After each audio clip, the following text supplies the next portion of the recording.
warahmatullahi wabarakatuh.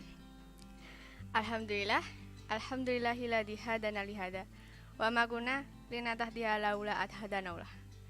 Asyhadu an la ilaha illallah, asyhadu anna Muhammadan abduhu wa rasuluh, la nabiyya ba'da. Amma ba'du. Ya. Selamat pagi anak-anak kelas 8. Berjumpa lagi dengan Ustazah ya. Baik, di sini Ustazah akan menyampaikan materi kelas 8 tentang bahaya pergaulan bebas. Allah Subhanahu wa taala berfirman dalam surah Al-Isra ayat 32 yang berbunyi, A'udzu billahi minasyaitonir rajim. Bismillahirrahmanirrahim. Wala taqrabuz zina innahu kana fahisyata wasa'a sabila. Yang artinya, dan janganlah kamu mendekati zina. Sesungguhnya zina adalah perbuatan yang keji dan suatu jalan yang buruk. Al-Quran ayat 32. Pengertian pergaulan. Pergaulan merupakan interaksi yang dilakukan oleh individu dengan individu lain. Bisa dikatakan individu dengan kelompok. Seperti yang dikemukakan oleh Aristoteles, bahwa manusia sebagai makhluk sosial atau disebut dengan Zenpolitiken. Maksudnya, manusia sebagai makhluk sosial yang tak lepas dari kebersamaan dengan manusia lain. Pergaulan mempunyai pengaruh besar dalam pembentukan kepribadian seseorang. Pergaulan yang ia lakukan itu mencerminkan kepribadiannya, baik pergaulan yang positif maupun pergaulan yang negatif.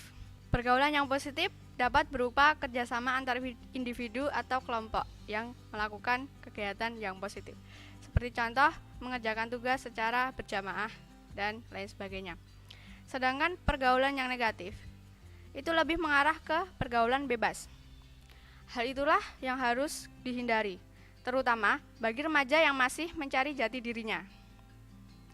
Dalam usia remaja ini, biasanya seorang sangat labil, mudah terpengaruh terhadap bujukan, dan bahkan dia ingin mencoba sesuatu yang baru, yang mungkin dia belum tahu apakah itu baik ataukah buruk. Pengertian pergaulan bebas adalah suatu bentuk menyimpang yang melewati batas dari kewajiban, tuntutan, aturan, syarat, dan perasaan malu. Atau dapat juga diartikan sebagai perilaku menyimpang yang melanggar norma agama maupun norma kesusilaan. 1. Menimbulkan perilaku munafik dalam masyarakat. 2. Rasa ingin mencoba dan merasakan. 4. Terjadi perubahan-perubahan emosi dan pikiran. 5. Mudah mengalami kegelisahan, tidak sabar, selalu ingin melawan, dan malas. Faktor penyebab pergaulan bebas. 1. Faktor kurangnya kepedulian orang tua terhadap pergaulan muda-mudi. Anak-anak muda lebih cenderung meninggalkan orang tua, termasuk dalam menentukan bagaimana mereka akan bergaul. Sementara, orang tua tidak menyadari kesenjangan ini, sehingga tidak ada usaha untuk mengatasinya. Yang kedua, faktor agama dan iman. Yang ketiga, perubahan zaman. Seiring dengan perkembangan zaman, kebudayaan pun ikut berkembang. Remaja biasanya untuk meniru kebiasaan barat yang berbeda dengan kebudayaan kita, sehingga memicu mereka untuk bergaul seperti orang barat yang lebih bebas. Penyebab maraknya pergaulan bebas di Indonesia. 1. Sikap mental yang tidak sehat. 2. Pelampiasan kegagalan kerja terhadap norma. 4. Kurangnya pengetahuan terhadap kemampuan diri. 5. Kurangnya terhadap nilai-nilai moral dan agama. Dampak dari pergaulan bebas. 1. Maaf ya. 2. Menurunnya tingkat kesehatan. 3. Merenggangnya hubungan keluarga. 4. Menurunnya prestasi. Dan yang kelima adalah berdosa. Cara menghindari dari pergaulan bebas. 1. Ingatlah kepada orang tua kalian. 2. Perbanyak aktivitas yang positif menaati aturan hukum yang 4. Bergaulah dengan orang yang baik. Tahapan pencegahan pergaulan bebas. Yang pertama, ada tindakan preventif atau pencegahan. Tindakan ini berupa tindakan internal dan eksternal. Tindakan internal merupakan adalah upaya pencegahan perilaku menyimpang yang dapat dilakukan oleh diri sendiri. Caranya, 1. Meningkatkan aktivitas keagamaan dalam upaya mempertebal keimanan dan ketakwaan terhadap Tuhan Yang Maha Esa. 2. Pemanfaatan teknologi informasi untuk hal-hal yang positif. 3.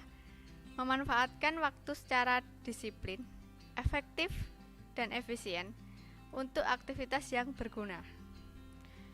Ya, kalau tadi adalah cara secara internal, sekarang adalah cara eksternal atau dorongan dari pihak luar. Yang pertama, orang tua berupaya memberikan perhatian dan kasih sayang terhadap anak. Yang kedua, orang tua menanamkan disiplin dan tanggung jawab dalam melaksanakan hak dan kewajiban sebagai anggota keluarga. Yang ketiga, orang tua dan masyarakat mendukung aktivitas remaja dalam rangka penyaluran bakat, minat, potensi remaja sebagai penyaluran kreativitas dalam pelaksanaan pembinaan pendidikan di masyarakat. Ya, yang kedua adalah tindakan preservatif atau penjagaan.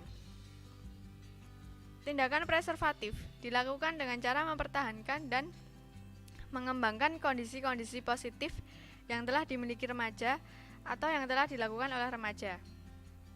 Yang kedua, tindakan preservatif dapat dilakukan dengan memberikan sarana dan prasarana yang dibutuhkan oleh remaja dalam rangka mengembangkan potensi dan keingintahuan remaja. Yang ketiga, tindakan rehabilitatif, penyembuhan atau pemulihan. Dalam tindakan ini, orang tua dan masyarakat diharapkan lebih proaktif memahami kondisi remaja dalam kehidupan di masyarakat. Tindakan rehabilitatif dapat dilakukan dengan cara 1. Melakukan penyelidikan mengenai latar belakang yang menyebabkan berasal dari faktor lingkungan, keluarga, sekolah, atau pergaulan. Yang kedua, menyelidiki perilaku remaja, apakah remaja tersebut tergolong berperilaku sehat secara sosial, psikologis, atau tidak. Yang ketiga, menumbuhkan motivasi bagi remaja agar memiliki keseimbangan jiwa yang sehat, serta memotivasi remaja untuk menghadapi kehidupan masa depan, masa mendatang. Yang keempat, tindakan korektif. Dalam tindakan ini, orang tua berperan penting menangani permasalahan yang dialami oleh remaja. Misalnya, dengan memberikan teladan dan sikap yang sewajarnya dalam keluarga. Prinsip dasar pergaulan yang sehat. 1. Saling memberikan nasihat. 2. Saling memahami perbedaan. 3. Tidak berprasangka buruk atau suudzon, ya. 4. Saling menghormati dan menghargai. 5. Hubungan memberikan nilai positif kedua pihak. 6. Membutuhkan dan hidup sendiri. Ya, itu tadi pemaparan materi tentang bahaya pergaulan bebas dari Ustazah. Jika di dalam penyampaian Ustazah ada salah, mohon dimaafkan. Jika ada benarnya, datangnya dari Allah Subhanahu wa taala. Billahi taufiq wal hidayah. Wassalamualaikum warahmatullahi wabarakatuh. Terima kasih.